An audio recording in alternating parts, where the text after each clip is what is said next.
So we're going to look at BWV 11.6. This is an interesting chorale because although it has many of the common features that Bach does, it's interesting. He has a wider variety and use of, or at least more suspensions and things than some of the other ones we've done up till now. And also, it seems like he has normal sort of one chord per beat movement here. And then in the second half, he just starts to stretch out and make it like 2 beats and then 3 beats and things like that. So he's changing the way he writes. He slows his harmonic rhythm or rate of change of chords down in exchange for getting these longer lines and such that he puts in here. Has a different effect. If you haven't listened to this, you should find a recording. We'll play parts of it as we go along, but you should get the idea of it by hearing it first. Let's deal with our cadences and get our keys and stuff like that. So looks like we're in the key of D. There's a D chord. I've already done the chords out, but we'll look at function as well and reason through the cadences. We end on a D chord here. Pretty safe that we're in the key of D major. Okay. If we look at our first cadence right here though, see how we have an A chord here, and you might be thinking half cadence. But if you look right away, we keep adding G sharps here, and G sharps there. And I think this is one of those gambits where instead of us going to a half cadence, you're going to find that the chords and the inclusion of the G sharp makes this into an A scale, and this is an authentic cadence. So this is going to be a 1 chord right here, and this is going to be my 5 chord right here. There's my E. The instrumental parts go down the octave. We get the 7th right there. It's like a 5 with a 7 right there. And this is a PAC in the key of the dominant, so we have to change keys there. We'll be heading to the key of A. Okay. However, on the second phrase, and again, this is always done in the open statement, if it stayed in the original key, then it would move away. But if it moves away, it often comes back. And we're going to find that's what's happened here. You'll notice there's no G sharps here. They're back to G naturals, right? Because of the key signature and the lack of accidentals. And we have a D chord at the end and an A7 right here. So this is my 5, right, with my 7 right there. And this is my 1 chord. And we're back in the key of D. So we'll look for either a pivot or a direct / phrase modulation right there. Okay. This is an interesting one right here because we have a B7 chord and an E minor chord. And I just want to make sure that we're clear on how we can jump to this conclusion that this is an authentic cadence and that we're in the key of E minor. Remember that if we're in a major key, then your 1 chord is going to be a major chord, right? And if you're in a minor key, then your 1 chord is going to be minor. But either in the major or the minor key, we will make the 5 chord be major. You make the 5 chord major by raising the leading tone, the 3rd of the chord, which is the 7th in the scale, and you end up with a major 5 chord, either in a minor key or in a major key. And so since this is a minor key there, and it's set up with its own 5, definitely feels 5-1. Doesn't feel like 1-4 or something like that. Plus this is a dominant chord here. But whenever we see a minor chord at a cadence, the terminus there, you probably think it's a 1 chord more minor. It's possible it could be a deceptive progression, but not in this case. So we have our E right there, and then we have our B7, which is our 5. There's my 7th right there, and there's my 1 in minor, and that means that so far, this is our key, this is our key, and this is our key right here. We'll draw ourselves a key diagram box in just a minute to show why this works, and it's kind of orthodox. Get over here to the next fermata, and again, we have a minor chord right here. It's going to sound like, in this case, a 5-1. We have our dominant chord here and there, like that. So this feels like 1. This feels like a 5 chord right here. Right? There's my 7th right there. Right? F7 to B minor and 1. Okay. We come back to our next phrase here. So I think the question is, are we in the key of A, and is this an authentic cadence, or is it a half cadence? If this was an authentic cadence in A, you would see an E chord right here, right? Which would be the 5 of A, and then it would go to the A, which is, sorry, right here. It's also an A chord all the way through there. It's very unlikely that this is a plagal cadence, right? Of some kind, and where it goes 4-1 like this. So even though there's a G sharp there giving us a little bit of a push into the 5 chord, it's still 1 and 5, right? There are no G sharps other than this one little one right here. It feels very much like a half cadence, which kind of makes sense because although he's mimicking some things about the beginning where he cadences on an A and then cadences on a D here, this time he's setting us up for the end. And you know, we know the tradition of establishing tonic at the end rather than moving away. This feels like a 1 chord right here. This feels like a 5 chord right there. It's actually a 5 with a suspension to begin with, right? And you're going to have like a A to there. It's going to be a 4. And then 3 suspension right there. This is interesting. At a certain different phase, maybe a different segment of the video or a separate video, we'll talk about all these non-chord tones. We'll get into that right there. But it's still a 5 chord right there. A nice half cadence. The other thing is the lack of a 7th here also makes it feel very much like a 5 chord cadence. If you read Koska or Galden or all these other textbooks, you'll find that generally our cadences in classical music that are half cadences don't end on a 5-7. They end on a 5. They may add a 7th at the end as they push on to another phrase, but not usually at the beginning. So, all right, and here we would expect and see that we have our return to the key of D. It's already happened, and this is 5. And there's my 7 right there. That's a PAC. Right? Okay. So given that, we can go through and look at our chords now.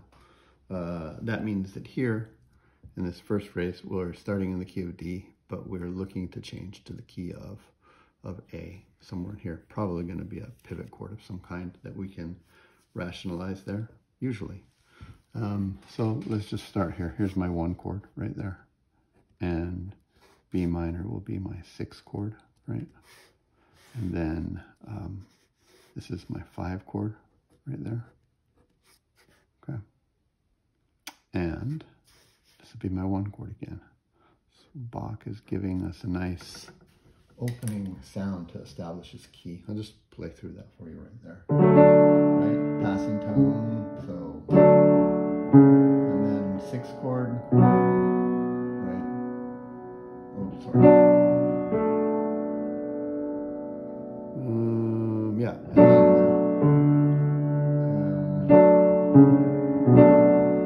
And then to a 5 chord, which he gives us a nice little suspension, right? Okay. But even then, it's set up like a imperfect authentic cadence type thing because he's pushing up to the 3rd of the chord rather than the root, right? And then here we see the inclusion in between the beats here. If you hold this through, this is interesting. I guess I should mark that too. This is a non-chord tone right there, and then steps up. It's a retardation. There's another one right there as well, retardation. If you want to call the 7th part of the chord, sure, but it resolves up, which is atypical of the 7th. But we have an E7 here, and I think what we have to do is we have to say, well, it looks like we have moved on to a new key, right? So if that's the case, then this is 4 in the new key, and we're in the key of A. So right off the bat, he gives us a phrase to establish the key and then pivots. And this would be my 5-7 chord right here, right? The D holding through. This would be a 6 chord in the key of A. Right, nice little deceptive progression, which then comes around to a 2 chord strong cadence by going 6, 2, 5, 1. Okay, this is a beautiful example if you're looking for a way to do a pivot chord modulation where they say, establish your key, find a common chord between the 2 keys that you can pivot on, and then make a strong cadence soon. So 5, surprised, but in no time he goes 6, 2, 5, 1, like that. It's great. All right. And then the question is, how do we get back to the key of D here? Yeah. There are no other G sharps through here. We start on a D chord and then immediately goes to a C sharp diminished chord, which is like the 7 here. So he's reestablishing the key. And for me, I'm going to call this a pivot chord modulation right here, applied or common chord modulation. But here, I think we just direct modulate back to D. It's a very common thing in our ears to hear a first phrase go to the dominant or something and then repeat back. And so, you know, we're happy just jumping back to the original key again. It was like, that was nice. But, you know, let's get back to where we were. I think this is just 1 right again like that. And then, you know, when I first looked at this, I looked on the beat and went, oh, E minor, right? E, G, B, G. But if you listen to it, and you can call it E minor if you want to, you can call it a 2 chord, but this here is the leading tone into there, and it makes more sense to go 1, 7, 1. If it really bothers you, you could call this like I'm going to call this 7 diminished 6, right? Back to 1 right there. But if you really want to, you could squeeze in there like an E minor chord. You would call it 2 if you want. I just think it's feels like a dissonance to me when I hear that, right? Play right to there. Where are we? We're right here. So it goes. To here is fine, but that feels more like the resolution there. You can call it both, I guess. Try not to get too caught on the little half beats until we get to strong cadences or something like that, that have implied chords that make the chord progression work. Anyhow, this is still a 1 chord, and then it's gonna travel up through here. Here's an A chord, right? It's the A and an E, and then this is my suspension that holds over. We'll get to these in a different video. And then there's my C sharp. Travels down through the 7th, or you can call it a passing tone. And I think the real question here is this an F sharp minor chord? You can look at it that way because there's an F sharp in the bass. It makes the chord progression a little funky because it's going from 5 to 3, and then to 6, and then 2, 5, 1, right? 5, 3, 6, 2, 5, 1, and this is just 5 usually doesn't go to 3. It feels a little bit of a weird misstep. However, the F sharp in the bass is very strong, and so we can hear this here from here. Let's see, where am I? I'm on the piano over here. We have this. Right. And, you know,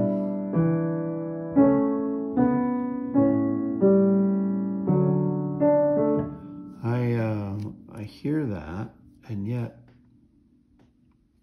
I still hear the strong resolution to the 6th chord, like a deceptive progression, because this is holding out through the whole time and then steps down.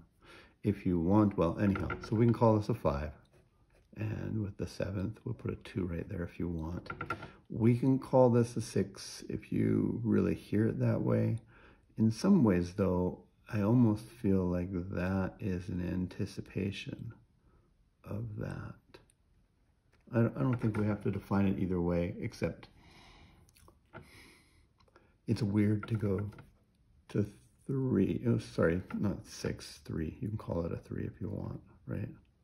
Not 6. Before we go to our 6, right? But yeah, you either say I've disconnected this from here, or you hear it going to there.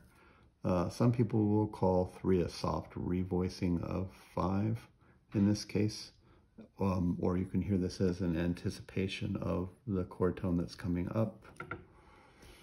Either way, I still hear this deceptive progression to there. I'm fine if you have a reasoned way of thinking about either of those as a teacher. Yeah, and then we have our 2 chord right here, which is a 2, 6, 5, and then 5, right? This 7th as acting as a suspension figure for the next chord. Okay, next phrase. We're going to the key of E minor. Let's stop and make ourselves a box, shall we? Let's talk about this for a minute. Maybe I'll just do it right here. If I'm in the key of D to begin with, that's 2 sharps, and the relative minor is B minor. And if I go to 3 sharps, that's A and F sharp minor. And if I go to 1 sharp, and these are all my closely related or related keys, then this is G and this is E minor. And generally speaking, although we can go to their dominants and things like that too, we like to stay within relative minors and closely related keys. So it's kind of makes sense that we have played here and here, and now we're going to here, and we'll also end up going here. You don't have to go to every one, but if you travel, generally these are the places that go together. It's the +1 or -1 sharp slash flat, and their relatives. So it makes sense in a way that we're going to E minor, right? How do we hear that we're in the key of E minor? Apart from this here, I think when the C natural comes in and we get a C chord here, because everything up till now said this should be a C sharp, either diminished chord, or if we were in A, then we'd be C sharp minor chord because there'd be a G sharp, right? But now that we're in the key of E minor, it's -1 sharp, it becomes C, E, G, and that's where we're going to hear it. At the beginning, it likes to play with this little G sharp figure, which makes us feel like it's tonicizing the A, which is a fake out, because we've had that there, right? But you go like, okay, well, that's 5 from the previous key of D, right? And then you kind of fake out and you go like, ah, wait, we're tonicizing this. We're back in the key of, like that G sharp makes us go, are we in the key of A, right? And then we get it again right here, but then it's the G natural. It's like, nope, we're definitely not, right? So it's just a 5. And you can even put a 2 there if you like. But then things take an interesting change. Certainly this would be a 2 chord right here. And 5 usually doesn't go to 2. It's a little weird, right? What ends up happening is this becomes a 7 diminished, and it's D, F sharp, so 6 of 2, right? It's this thing that happens. It's like, surprise, we're not actually going there. And then it goes to my 2 chord right there. Still thinking in the key of D, although our ears are being destroyed from the key of D, disillusioned because of this and then that. I'll play this for you. This is pretty normal, but then this tells us something has gone funny. It could be local tonicization if it just did it and then got away from it, but right. So right, that's our A again with the G natural, and then you get this here, which you think, oh well, is that just, you know, my D chord or something like that? But then it puts the D sharp in. Right. So we're really hoping that this is going to be a D natural. It comes out of the C sharp, and then it's this at the end, and he delays that, so it's like surprise. I know that this is not a 5 to a 6 resolution, but if I had to go by strictest definitions, whenever you have a leading tone chord that doesn't take you to where you think you're going, which is the 1 chord, that's by definition a deceptive cadence or progression. I think that's what's happening here. And then you can just say, well, 2 is it's my new 1. I'm in the key of E minor, right? And I think it's going to work from here on out. We have our G natural. That's just because it's remembering to cancel that out there, I think. Did I do this wrong in my, oh, I think that's right. It's telegraphing this right here, which is my it's my minor key 6 right there, right? And then this is my 2 chord right there. It's 2 half diminished. 6, 5 going to a 7 goes to my 5 chord into my 1. And you can just really hear it shift. I'm going to play from here into there, and when we get to here, it's very cathartic. It's quite a release. So we have our C sharp at the beginning of the line, and then we have the G sharp. It makes you think, is that going to be in the key of A? And then nope. And then we get this, right? And you think, is this going to resolve up like this? And it goes, and says, no, we're going into the key of E minor. That's my pivot chord. And if you want, I think that's just another revoicing of the E minor chord, but then here is what we get. Yeah, and that's definitely not in the key of A or D anymore. It's definitely going to be in the key of E minor. And then we get this beautiful,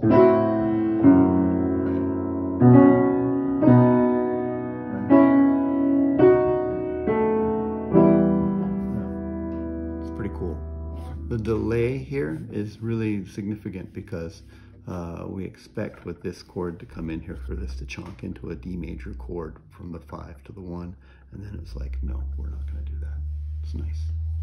Okay, and what do we do after that? We have a B major chord right here, B, B, D sharp, F. It feels like the 5 chord here, right? And this definitely feels like the 1 chord right there, right? And we've established that this is all just non-chord tones and things like that to get us to the 1. And here's where he just starts to stretch. Like if he was skating, he's doing short steps and things like this and gaining speed and stuff. But here he's elongating his stride and getting out. Chords don't change near as fast. And that's true until we get to the very end of the piece as well. It's like you say, let's make up some time, right? It's nice to note, I don't know how significant this is, but there's a B minor chord right here. B, B, F sharp, and D on the and of the last beat. I think that's going to be significant in our ears because we had D sharps right there and there that are now just D naturals right there, right?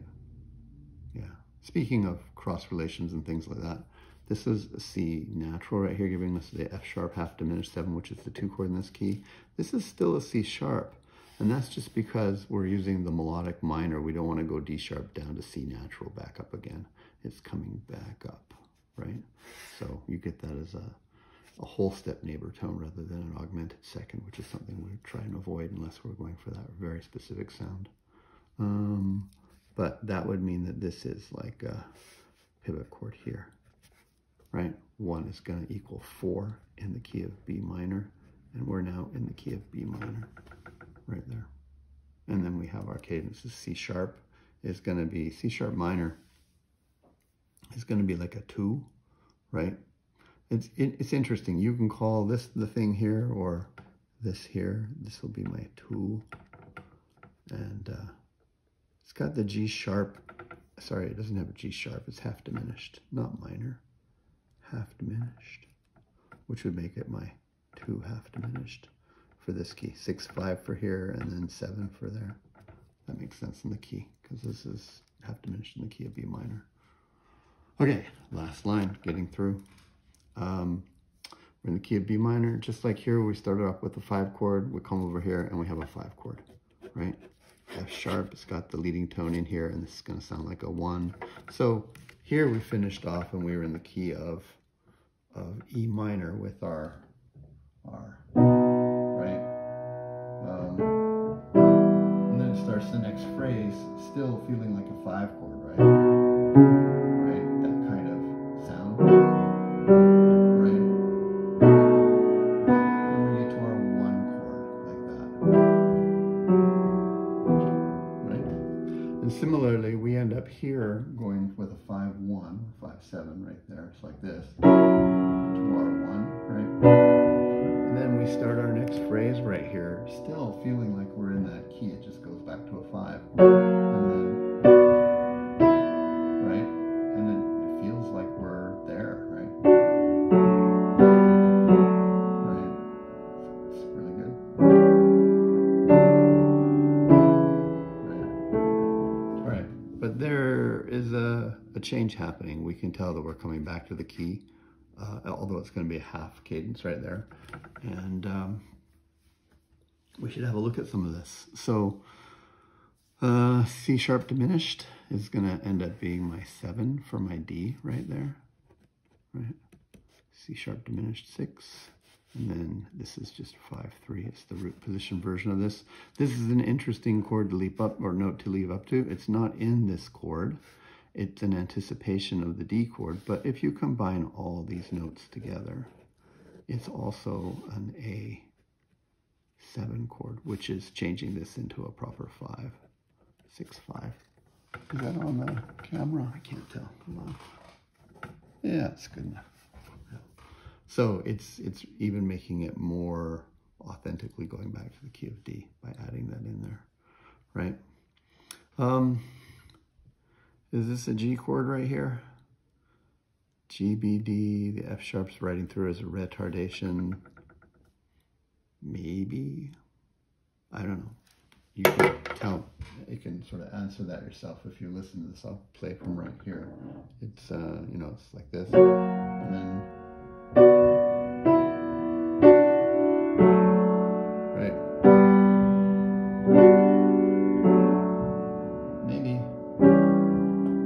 Maybe. Has that certain feel about it, doesn't it? So maybe B is the, you know, the 6th chord here. So maybe that's 6 in the key of D. Or maybe this is my G major, which is going to be like my 6 here, right? Which is going to be my 4 here. Depends on how you hear that, if you hear that there. It sounds more when you do these things with sustaining instruments rather than the piano, by the way, because you hear the lines. They speak a little longer and a little stronger. Some of these suspensions and things get stronger because you can hear the clash against the other notes.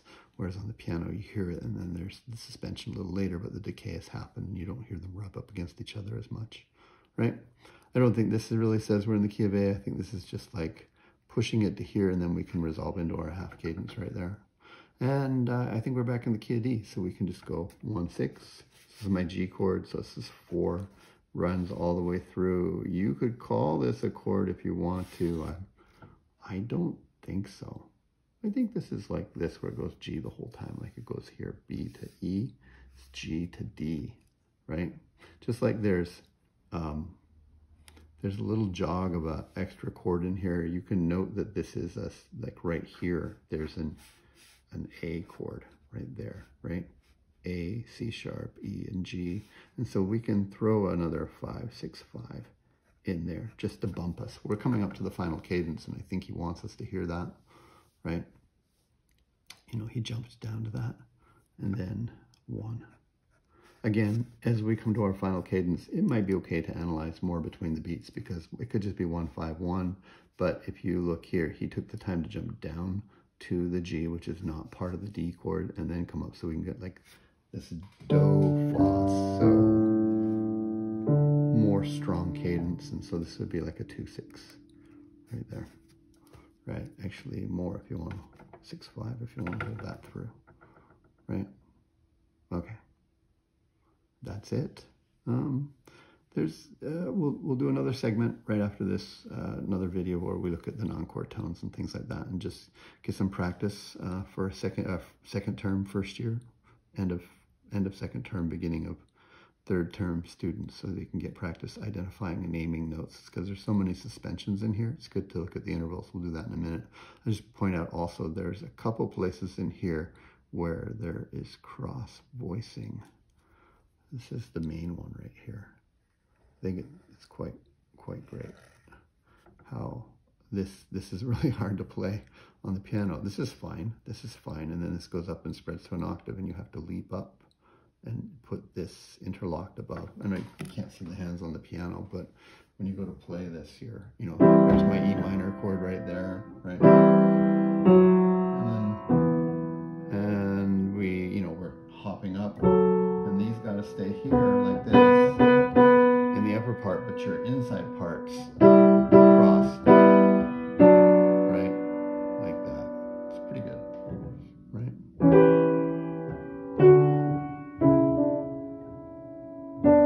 And then we get our cadence realized, right? And it's really fantastic to hear tenors and people leap up like that. It's very good. This is a little strange right here, like he got stuck.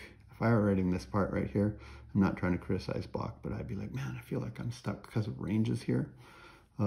because we have a suspension G happening here, changes to the D chord, becomes a suspension. And my only job here I can do is like come down here to the G, but then it's going to pop up to the A again, and then that's going to resolve, and this is going to go to the G, and then it goes from the G to the A to the G again, and we get this line in the bass, in the tenor, that goes like here to there.